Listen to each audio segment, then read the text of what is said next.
Greetings and salutations, and we welcome you to another episode of Questions, Comments, Answers, Suggestions Answered from the Bible. I'm your host, Pastor Scotty Bachhaus, and we are so thankful that you're joining with us. Today we're doing something special. We're doing a hymn history.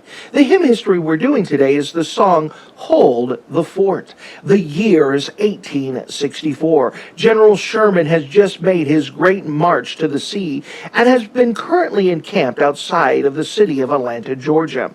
It was during this time that General Hood of the Confederate Army did a bypass around General Sherman's army and went north with the idea of trying to disrupt supply lines and take important forts.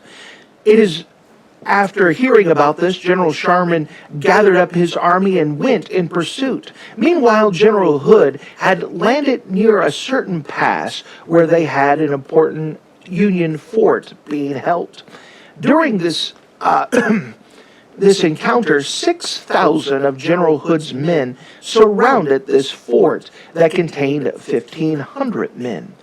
Of course, as they surrounded the fort, they gave the option for them to surrender, and they refused to surrender. So fighting began to commence. Many people were killed, but yet the soldiers were holding fast. They retreated to a lonely fort within the complex while General Hood's men surrounded it.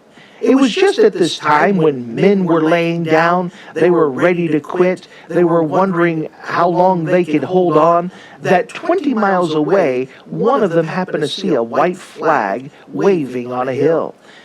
Immediately, scouts began to be able to climb to other mountains, and the banner of these flags began to signal a message that I am coming, hold the fort, General Sherman. With this idea, the whole fort began to cheer that reinforcements were coming, that their commander was coming back for them. They were not left alone. All they had to do was hold the fort until the general came. So for the next 3 hours, they did hold the fort. There was intense fighting again. The commander was shot in the head 3 different times. The second in charge took command even though he was wounded, and yet the order stood to hold the fort. It was 3 hours later until General Sherman's advanced troop arrived and rescued and drove off the remaining part of General Hood's men and saved the fort.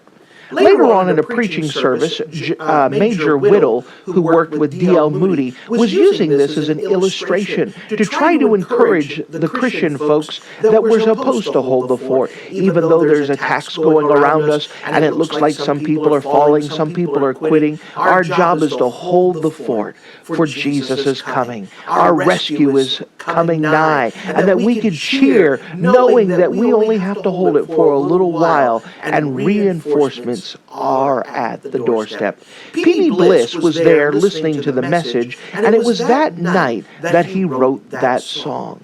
The next day, during the next round of revival meetings, that P.B. Bliss wrote it up on a chalkboard so everyone could see the words and taught people the chorus. And soon people were singing this song all over the place. It became so popular that later on in his life, P.B. Bliss's wife had told D.L. Moody that he wants to be known as something else other than the writer of Hold the Fort.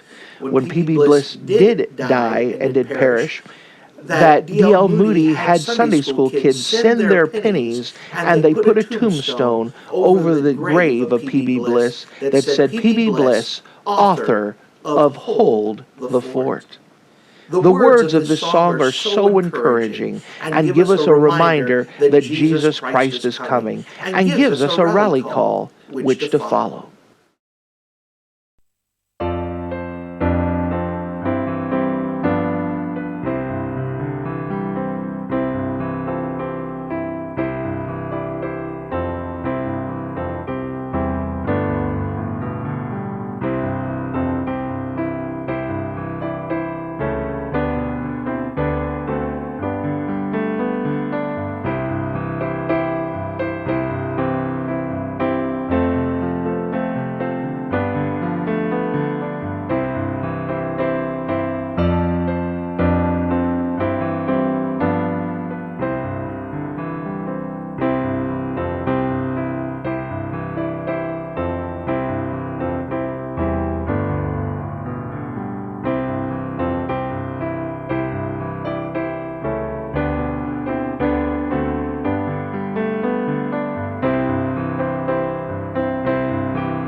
Once again, we thank you for joining us in this episode of Questions, Comments, Answer Suggestions. If you have a question that you would like answered, you can either write us an email or leave a message in the comments below.